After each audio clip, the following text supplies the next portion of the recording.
Mathematical tool study करने हैं। एक हमने पढ़ लिया है डिफरेंशिएशन और दूसरा अब हम स्टार्ट करेंगे जो है इंटीग्रेशन। बच्चों इसको बोलते हैं इंटीग्रल कैलकुलस, ठीक है। अब आपको जैसा कि मैंने शुरू में बताया था कि डिफरेंशिएशन और इंटीग्रेशन आपके क्लास 12 का मैथमेटिक्स का पार्ट है। सो अगर इंटीग्रेशन खुद में एक बहुत ही वास्ट का कॉन्सेप्ट है, अगर आप अपने 12th के मैथ्स के सिलेबस को रेफर करें तो लगभग 3 से 4 चैप्टर इंटीग्रेशन के ऊपर बेस्ड है और अराउंड 20-25 एक्सरसाइजेस है। हर एक्सरसाइज में अराउंड 15 to 20 क्वेश्चंस है। तो ये एक बहुत लेंथी प्रोसीजर है बच्चों, ठीक है। उतना आप डिटेल में मैथ्स में पढ़ेंगे, ठीक है। फिलहाल फिजिक्स सब्जेक्ट को स्टडी करने के लिए जितने इंपॉर्टेंट फॉर्मूलेज हमें लगते हैं उतने हम आपको बताएंगे, उनका एप्लीकेशन बताएंगे और उतना ही आप अभी याद रखिए। उसके बाद अगर ज्यादा जरूरत पड़ेगी तो जब हम इंटीग्रेशन के जब भी हम कुछ ऐसा पढ़ेंगे जहाँ पे इंटीग्रेशन आएगा तो उससे रिलेटेड फॉर्मूला आपको बता के वहीं पे उसको हम इवेल्युएट कर लिया करेंगे। तो फिलहाल एक बेसिक नॉलेज के तौर पे हम इंटीग्रेशन स्टडी करेंगे, कुछ बेसिक फॉर्मूलेज। डिफरेंशिएशन में तो फिर हमने काफी सारे फॉर्मूलेज पढ़े, इसमें आप ज्यादा नहीं 5-7-8 फॉर्मूलेज याद रखिए, ठीक है। उतने ही काफी हैं आपको फिजिक्स के स्टडी के लिए, ठीक है। सो यहाँ पर हम शुरू करेंगे कि इंटीग्रेशन क्या है, क्यों, क्या नीड है इसकी, क्या यूज है इसका, क्या इस्तेमाल है इसका, ये सब हम जानेंगे, ठीक है। अब बच्चों एक चीज आप याद रखेंगे कि डिफरेंशिएशन का रिवर्स प्रोसेस है इंटीग्रेशन, ठीक है।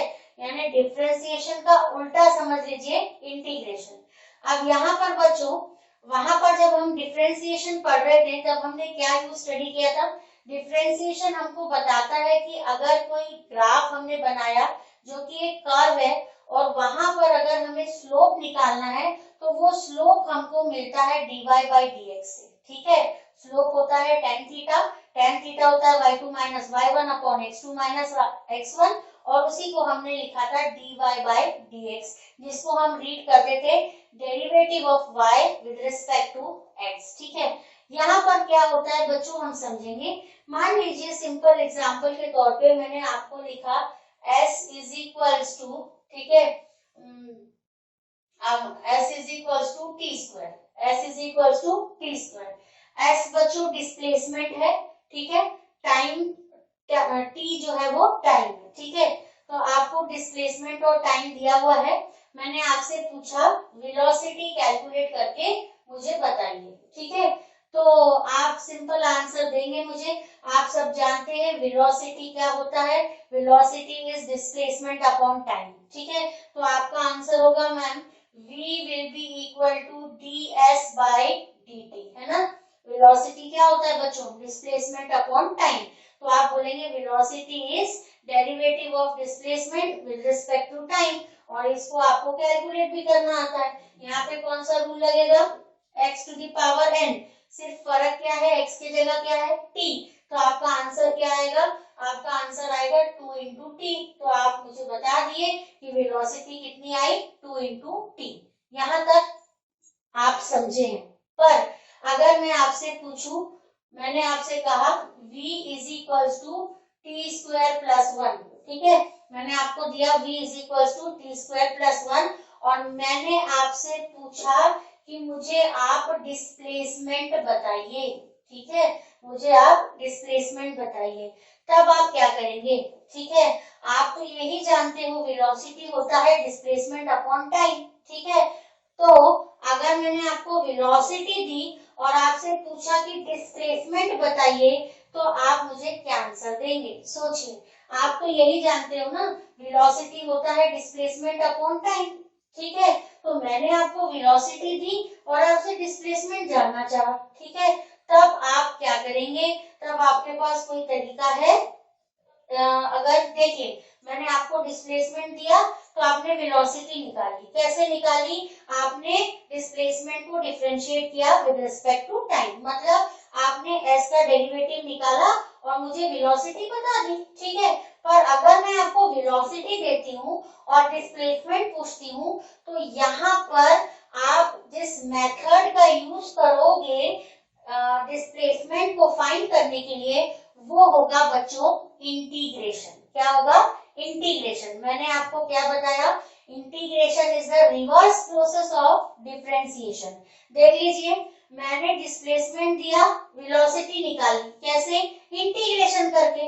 अब इसका उल्टा ही तो पूछ रही हूँ, आपको वेलोसिटी दे रही हूँ और जानना क्या चाह रही हूँ? डिस्प्लेसमेंट। तो अगर मैं वेलोसिटी देती हूँ और डिस्प्लेसमेंट पूछती हूँ तो आपको क्या करना पड़ेगा?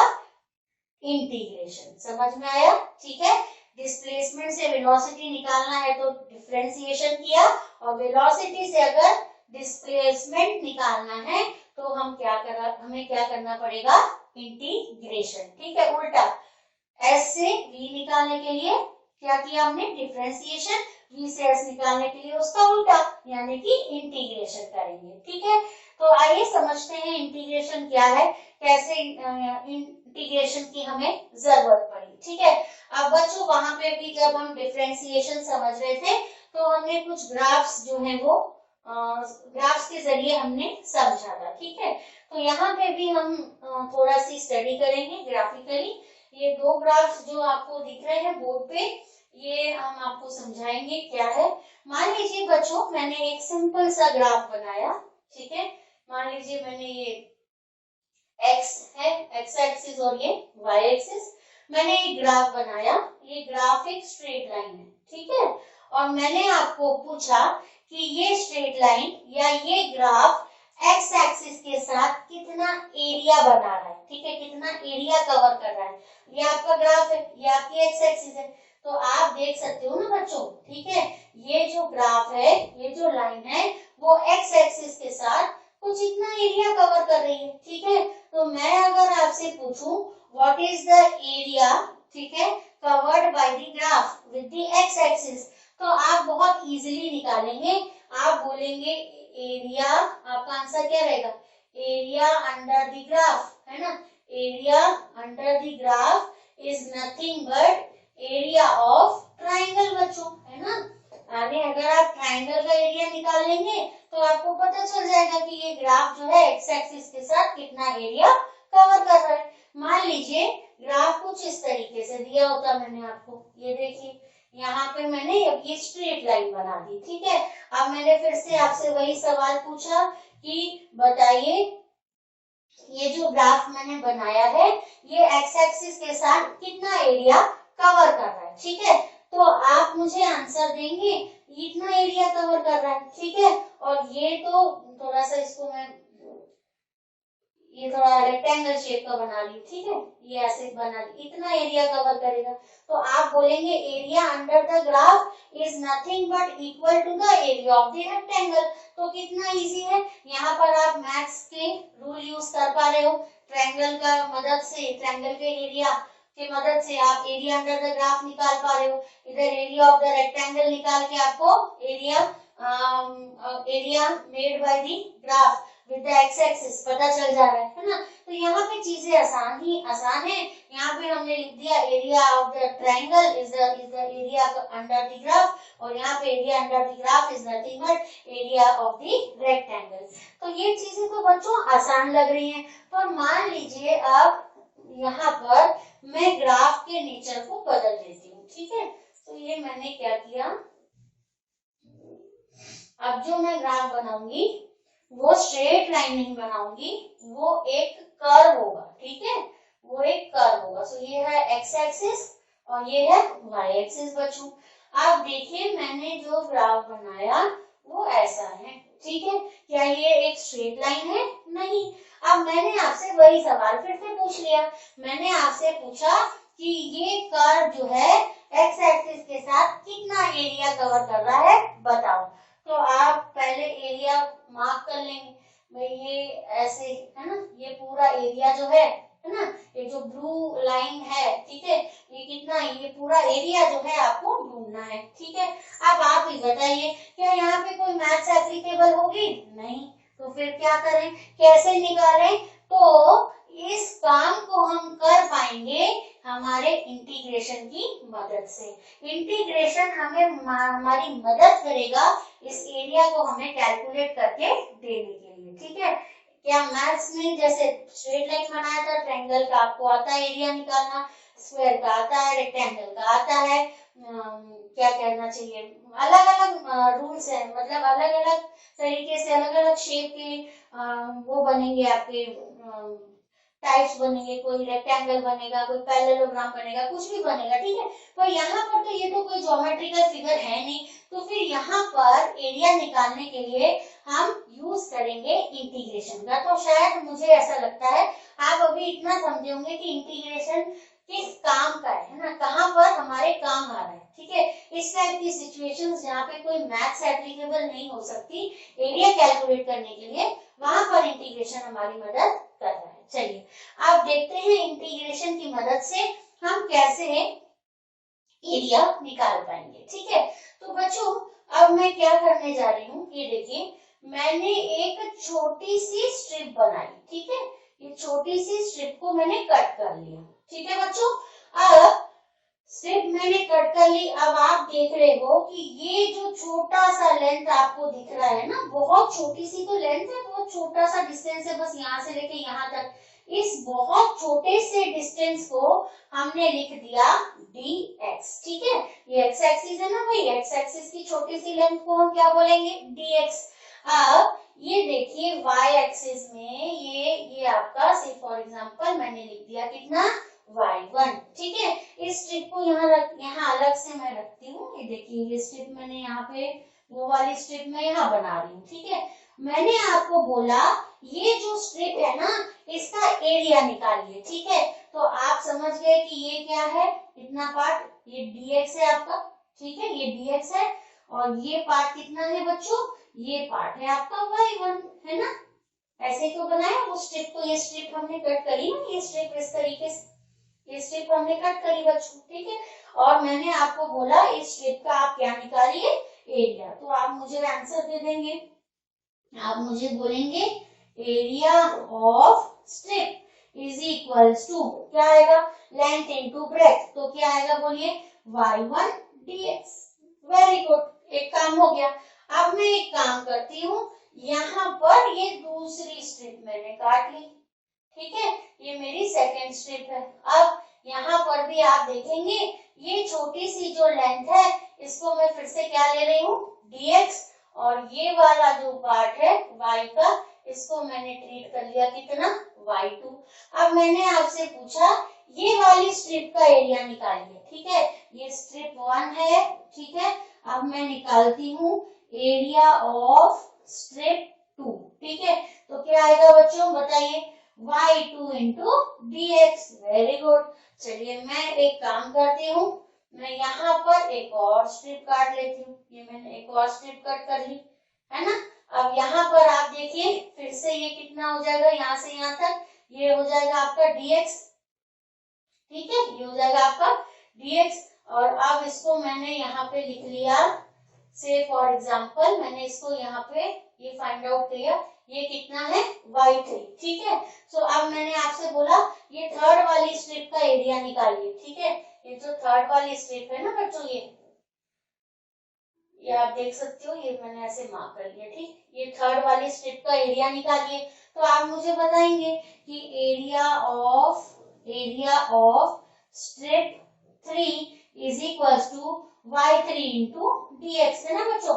आप ऐसे ही सोचिए, अगर मैं ढेर सारी स्ट्रिप्स बना लूं, ऐसे ढेर सारी स्ट्रिप्स को मैंने ऐसे ऐसे कट किया, ठीक है, ये मैंने ऐसे बहुत सारी स्ट्रिप्स को कट कर दिया, ठीक है।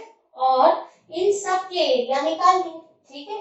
ये सारी स्ट्रिप्स मैंने बनाई, ठीक है। ये एक स्ट्रिप हो गई, सेकेंड स्ट्रिप है ना, थर्ड स्ट्रिप, फिर ऐसे ये फोर्थ, ठीक है, ये फिफ्थ नंबर की स्ट्रिप है ना, फिर ये सिक्स, ऐसे 6 7 8, ठीक है, ये हो गया 9 10 11 12 13 14 15। ऐसे टोटल कितनी स्ट्रिप्स बनी है, 15। तो अगर मैं सभी स्ट्रिप्स के एरिया निकाल लूं और सभी स्ट्रिप्स के एरिया को ऐड कर लूं, ठीक है, तो मुझे क्या मिल जाएगा, मुझे मिल जाएगा area covered by this curve, ठीक है, विच इज ए कर्व, है ना। क्या किया मैंने, मैथ्स का रूल तो यहाँ लगा नहीं सकते। एक छोटी सी स्ट्रिप बनाई, उसका एरिया निकाला, फिर छोटी सी स्ट्रिप कट करी, उसका एरिया निकाला, फिर तीसरी स्ट्रिप कट करी, उसका एरिया निकाला। सभी स्ट्रिप्स के एरिया को अगर मैं जोड़ दूंगी, मैं लिखती हूँ यहाँ पे टोटल एरिया, ठीक है, टोटल एरिया रिक्वायर्ड, ठीक है, जो एरिया हमको चाहिए, ठीक है, टोटल एरिया रिक्वायर्ड, ठीक है, कितना होगा बच्चों, टोटल एरिया रिक्वायर्ड क्या होगा, बस बोलिए। सभी एरियाज को हम ऐड कर देंगे, मतलब क्या करना पड़ेगा अपने को, y1 dx plus y2 dx plus y3 dx, है ना, plus dot dot dot dot, total कितनी है 1 2 3 4 5 6 7 8 9 10 11 12 13 14 15, तो क्या लिखेंगे y15 dx, ठीक है। तो इससे मुझे क्या मिल जाएगा बच्चों, टोटल एरिया रिक्वायर्ड। अब आपको मालूम है ऐड करने के प्रोसेस को अपन क्या बोलते हैं बेटा, ऐड करने के प्रोसेस को अपन बोलते हैं समेशन। तो मैंने लिख दिया समेशन और यहाँ क्या लिख दिया y dx, summation y dx। अब ये जो 1 2 3 4 है इसको मैं ले लेती हूँ, यहाँ पे क्या लिखा मैंने n, क्योंकि कहीं पे n की वैल्यू 1 है, कहीं 2 है, कहीं 3 है, ठीक है। लिमिट लिख लेते हैं, कितना n इक्वल टू 1, टोटल कितनी है 15, ठीक है। खोलेंगे तो क्या आएगा, n के जगह 1 डालेंगे y1 dx, फिर समेशन है तो plus y2 dx plus y3 dx plus y4 dx, ऐसे कहाँ तक y15 dx। तो ये हमने टोटल एरिया निकाल लिया, ठीक है। तो ये तो वो काम बहुत आसान है, पर फिर इंटीग्रेशन की क्या जरूरत है, इंटीग्रेशन इसी को थोड़ी बोलते हैं, इसको तो समेशन बोलते हैं। तो फिर यहाँ पर एक छोटी सी गलती हमसे हो रही है, ठीक है।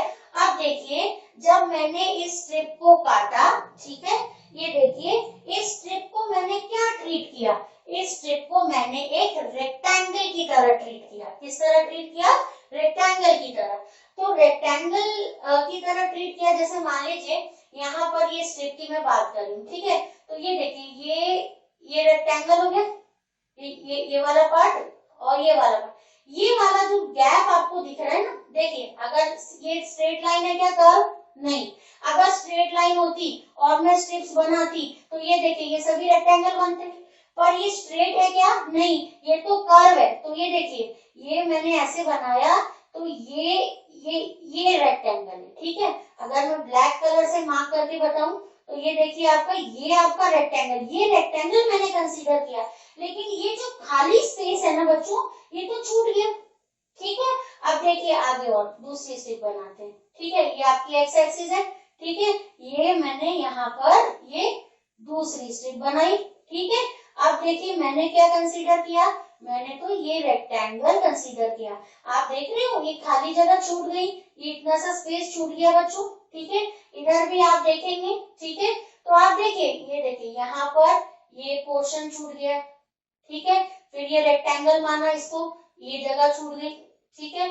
फिर इसको ये देखिए यहाँ पे ये स्पेस छूट गया। आप देख रहे हो हमने तो इसको रेक्टेंगल माना, पर ये जो जगह है, ठीक है, ये जो इतने स्पेस छूट गया है इसका एरिया तो हम नहीं निकाल पाए क्योंकि जगह रह ही नहीं। आप देख पा रहे हो, देखिए जहां जहां मैं शेड कर रही हूँ वहां पे इतना स्पेस छूटता गया क्योंकि हमने तो रेक्टेंगल माना ना स्ट्रिप को, पर स्ट्रिप जो है वो रेक्टेंगल ले लिया, लेकिन रेक्टेंगल लेने के बाद भी इतनी सी जगह क्या हो गई, इतनी सी जगह छूट गई, ठीक है। तो हमको तो टोटल एरिया निकालना है, तो ये इतना एरिया जो मैंने शेड किया, इतना एरिया तो छूट गया ना, इतने पार्ट का तो एरिया मैं निकाल ही नहीं पाई, ठीक है।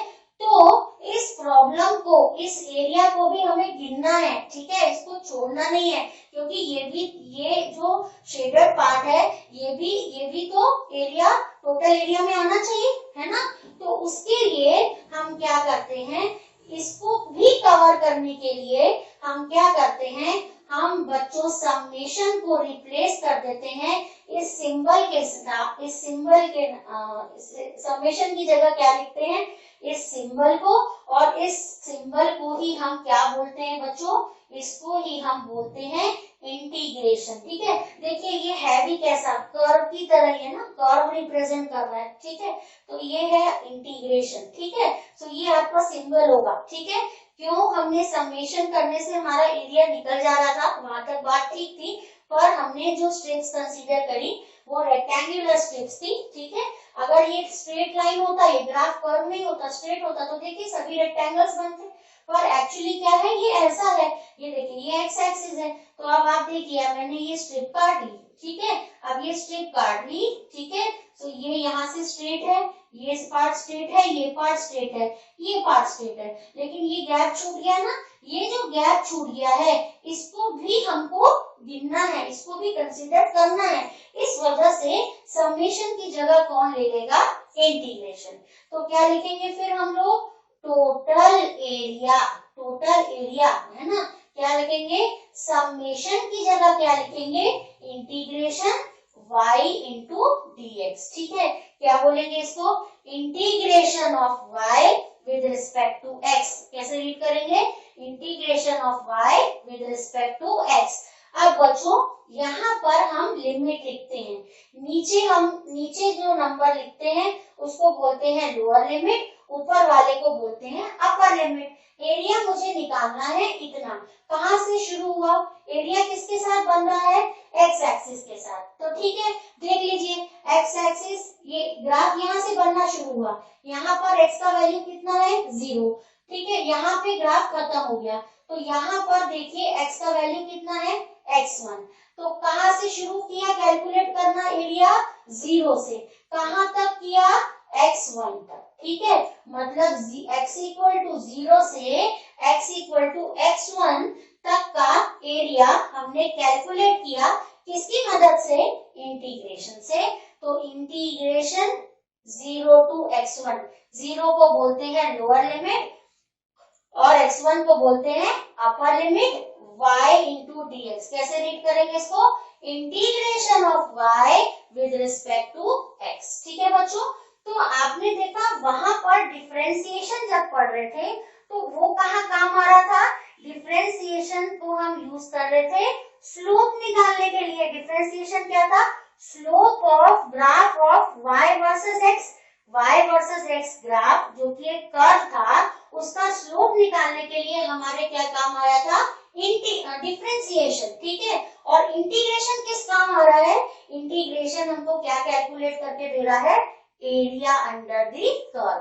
तो ये देखिए ये कर्व बना है, इस कर्व के अंदर जो area covered by the curve with the x axis, हमको कैसे पता चला, by integrating y with respect to x, और इंटीग्रेशन कहां से होगा, x इक्वल टू 0 से लेके x equal to x1।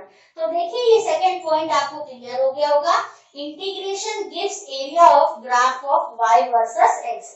So y versus x graph का एरिया फाइंड आउट करने के लिए हम किसका यूज करते हैं, जो मैथमेटिकल टूल हम यूज करते हैं वो है इंटीग्रेशन। और डिफरेंशिएशन का यूज कहाँ करते थे, वो हम करते थे जब हमको y वर्सेस x ग्राफ का जो कर्व रहता था, y वर्सेस x ग्राफ का स्लोप निकालना होता था, वहां पर हम यूज करते थे डिफरेंशिएशन। तो डिफरेंशिएशन क्या देता था आपको, slope of graph of y versus x, integration क्या देता है, area of graph of y versus x। ये दोनों में फर्क है। मान लीजिए बच्चों मुझे सिर्फ इतना एरिया निकालना है, यहाँ से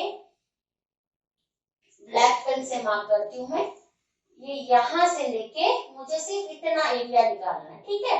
तो क्या लिखना पड़ेगा मुझे, यहाँ पर x की वैल्यू, ठीक है, मान लेते हैं यहाँ पे x की वैल्यू है 5 और यहाँ पे x की वैल्यू है 13। तो क्या लिखूंगी मैं, बताइए, मुझे लिखना पड़ेगा इंटीग्रेशन कहाँ से करना है, 5 से कहाँ तक, 13 तक, y डॉट dx।